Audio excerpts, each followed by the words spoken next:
Hi friends. మరి దేవుని పిల్లలందరికీ యేసుక్రీస్తు నామములో వందనాలు. మనం ఈ దినము చక్కటి బ గొప్ప వాక్యం కొరకు మీతో నేను పంచుకోవాలని మీ ముందుకొచ్చాను. సపోజ్‌కి బైబిల్‌లో ఉన్నయన్ని గొప్ప వాక్యాలే.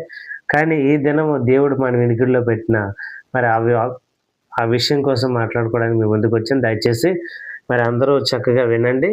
మనం ఈరోజు ధ్యానించబోయే వాక్యం ఏంటంటే మరి విశ్వాసులా ఎలా ఉండాలి అనే విషయం కోసం మాట్లాడుకుందాము.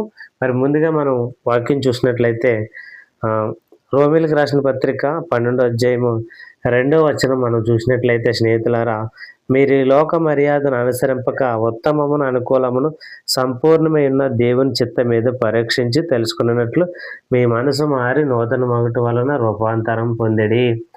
సో ప్రభునందు ప్రియులారా, ప్రతి ఒక్క జ్ఞాపకం చేసుకోండి. మనం ధ్యానించబోయే వాక్యం ఏంటంటే, ఈనాటి విశ్వాసులా బ్రతకట్లేదండి. సేవకులా బ్రతికమని దేవుడు చెప్తున్నాడు. సేవకుల కోసం అది వేరే కేటగిరీ. కానీ మనం నేర్చుకోబోయేది ఏంటంటే, ఈనాటి విశ్వాసులు బ్రతకడం లేదండి. వారికి దేవుడు ఎవరో ఒకరి ద్వారా సువార్త అంది వారు రక్షించబడుతున్నారు. కానీ వారిలో మాత్రం మార్పు రావడం లేదండి. ఈనాటి క్రైస్తవుల్లో మాత్రం, విశ్వాసంలోని ఏ విధంగా మార్పు రావట్లేదని చూస్తే, వారిలో ఉన్న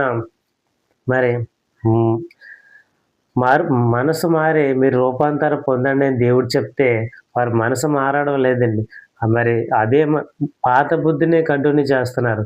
కానీ చాలామంది విశ్వాసులు చూస్తే గుడి ఒకటే మారుస్తున్నారండి. అంతకుముందు వేరే గుడికి వెళ్ళేవారు, ఇప్పుడు యేసుక్రీస్తు గుడికి వస్తున్నారు. అంతేగాని వారిలో మాత్రం ఇంత కూడా మార్పు రావడం లేదండి. మనం చూసినట్లయితే ఏ విధమైన మార్పు రావట్లేదు చూసినట్లయితే, స్నేహితులారా, వారి సెల్ ఫోన్లు చూస్తే సినిమా పాటలేనండి. సినిమాకి సంబంధించి విషయాలే చూస్తున్నారు, సినిమా పాటలు వింటున్నారు. లోక సంబంధమైన అనేక ప్రోగ్రామ్స్, గేమ్స్, అడ్డమాని చెత్త చూస్తున్నారే తప్ప దేవుడికి సంబంధించి దేవునికి వాక్యాలు వినడం లేదు. దేవుని పాటలు వినడం లేదు, నేర్చుకోవడం లేదు. స్నేహితులను జ్ఞాపకం చేసుకోండి. ఇలా ఉండొద్దని దేవుడు చెప్తున్నాడు. ఎలా ఉండమని చెప్తున్నాడు అంటే, మీ మనసు మారాలి. మీరు పాత బుద్ధి వదిలేయాలి, కొత్త బుద్ధిలోకి రావాలి. మీరు ఒకరినొకరు ప్రేమించాలి, ఎడతెగక ప్రార్థన చేయాలి, దివారాత్రులు ధర్మశాస్త్రం చదవాలి, నిన్ను వల్లే నీ పొరుగువాన్ని ప్రేమించాలి, నీ సహోదరుని ద్వేషించకూడదు, నీ సహోదరుని ప్రేమించాలి. వారి కొరకు ప్రాణం పెట్టబద్దులే ఉన్నారు. అలాగే సేవకులని ప్రేమించే బద్దులే ఉన్నారని దేవుడు చెప్తే, కానీ ఈ లోక మర్యాదను విడిచిపెట్టడం లేదని చాలా వరకు. ఈ లోక మర్యాదను విడిచిపెట్టట్లేదు, ఈ లోక మర్యాదను అనుసరిస్తూనే ఉన్నారు. మనం ఈ లోకానికి వేరే రక్షణ పొందాం దేవుడి దయని బట్టి. అలాగ ఉండాలి కదండి, దేవుడికి నచ్చినట్టు మనం ఉండాలి కదా. కానీ ఈనాటి క్రైస్తవులు మాత్రం వారి నోరు తెరిస్తే బూతు మాటలు, వారి హృదయంలో హృదయం నిండిన దాన్ని బట్టే నోరు మాట్లాడితే దేవుడు చెప్తున్నాడు. వారి హృదయంలో చెడ్డ తలంపులు, చెడ్డ ఆలోచనలు, చెడ్డ మాట్లాడుతున్నారండి. అసలు వీడు క్రైస్తవుడైనా లేకపోతే విశ్వాసైనా అని సందేహంలో పడిపోతున్నారు స్నేహితులారు, వీరిని చూసిన వారు. కాబట్టి జ్ఞాపకం చేసుకుని ప్రభునందు ప్రియులారా, మనల్ని చూస్తే అనేక మంది నిజంగా వీరు నిజమైన క్రైస్తవులు, వీరు క్రీస్తుని అనుసరిస్తున్నారు, వీరిని చూస్తే యేసుక్రీస్తు కనిపిస్తున్నాడు అనే ఉద్దేశం ఎవరిలో అయినా వస్తుందని నేను చూస్తానే. కానీ ఈనాటి క్రైస్తవ విశ్వాసుల్లో మాత్రం అస్సలు రావడం లేదండి. చాలా వరకు బలమైన వాక్యాలు వింటారు, బలమైన ఆత్మీయ ఆహారం తింటారు. కానీ విన్న వాక్యం విన్నట్లే ఇటు విని ఇటు వదిలేస్తున్నారండి. ప్రభునందు ప్రియులారా, దేవుడు మనలోంచి కోరేది ఆత్మీయ జీవితాన్ని అండి.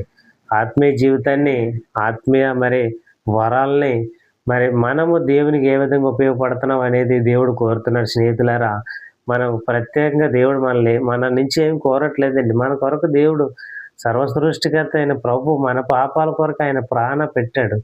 మనము దేవుని కొరకు ఏం అర్పిస్తున్నామండి, ఏం వదులుకుంటున్నాము, ఏమి అనుసరిస్తున్నాము జ్ఞాపకం చేసుకోండి. సహోదరులారా, ఈ వీడియో చూస్తున్న సహోదరులారా, దయచేసి జ్ఞాపకం చేసుకోండి.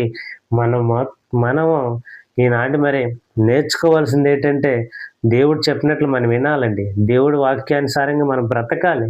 అప్పుడే దేవుని తోడు మనకు ఉంటుంది. మన జీవితాల్లో మరి దేవుని మేలులు పొంగు పొర్లుతాయని దేవుడు చెప్తున్నాడండి.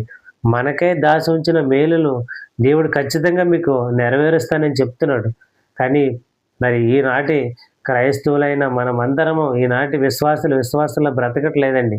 మరి విశ్వాసులు ఒక విశ్వాసిని ఇంకో విశ్వాసి చూసి వారు ఓర్వలేని తనం తప్ప వారిలో మారుమనసు రావడం లేదు. కాబట్టి స్నేహితులను జ్ఞాపకం చేసుకోండి. దేవుని ప్రేమ మనలో ఉండాలంటే, దేవుని జీవజల నదులు మనలోంచి పారాలంటే ఖచ్చితంగా మనం వాక్యాన్ని అనుసరించాలండి. దేవుడు చెప్పిన ఆజ్ఞలు పాటించాలి. మరి జ్ఞాపకం చేసుకునే మరి ప్రభునందు ప్రియులారా, మరి దేవుని పిల్లలైన మనమందరము మనలో క్రీస్తుని చూపించాలండి. క్రీస్తు మన కొరకు తన ప్రాణాలు అర్పించారు. మరి సర్వాన్ని పరలోకంలో విడిచిపెట్టి నరలోకానికి వచ్చి మరి మనలను ప్రేమించి మన కొరకు ఈ లోకానికి వచ్చారండి. ఆయన అనేక మరి దెబ్బలు తిన్నారు, సిలువేయబడ్డారు. మన కొరకై మరి ఎన్నో హింసలో మరి పడ్డారు. ఆయన ఎడతెగక చీకటితోనే లేచి ప్రార్థన చేశాడని మన మత్తయి సువార్తలో చూస్తాము. ఆయన మాదిరి కుటుంబానికి మాదిరిగా ఉన్నాడు. అలాగే మనకు పాపం చేసిన వారిని మరి వ్యభిచార స్త్రీల్ని అమ్మా అని పిలిచాడు. వారిని ప్రేమించాడు. ప్రేమించడం అంటే లోక సంబంధమైన ప్రేమ కదండి. క్రీస్తు ప్రేమ వారికి చూపించాడు. కానీ ఈనాడు క్రైస్తవులైన మనము, విశ్వాసులైన మనము మరి అలాగ ఉండలేకపోతున్నాం. క్రీస్తుని పోలి నడవలేకపోతున్నామండి. మరి జ్ఞాపకం చేసుకోండి, ఇలాంటి దౌర్భాగ్య స్థితి ఈనాటి విశ్వాసంలో మరి పేరుకుపోయి ఉందండి. మరి అది పోవాలంటే ఖచ్చితంగా ప్రతి ఒక్క విశ్వాసి ప్రార్థన పట్టుదలతో చేయాలి. మరి ధర్మశాస్త్రాన్ని చదవాలి, వినాలి. విన్నది వాళ్ళ హృదయంలో నెరవేరాలని దేవుణ్ణి అడగాలండి. కాబట్టి ప్రియులారా జ్ఞాపకం చేసుకోండి, మనం ఈ దినాలలో మరి దేవుని మరి రాకడ దినాలలో మనం ఉన్నాం. కాబట్టి దయచేసి ప్రతి ఒక్కరు జ్ఞాపకం చేసుకోండి. ప్రభునందు ప్రియులారా, మరి మనము విశ్వాసులు ఎలా బ్రతకాలని అని మనము చూసినట్లయితే దేవుడు చెప్తున్నాడు, మరి ఈ లోక మర్యాదను అనుసరించొద్దు అంటున్నాడండి దేవుడు. ఈ లోక మర్యాదను అస్సలు అనుసరించొద్దు.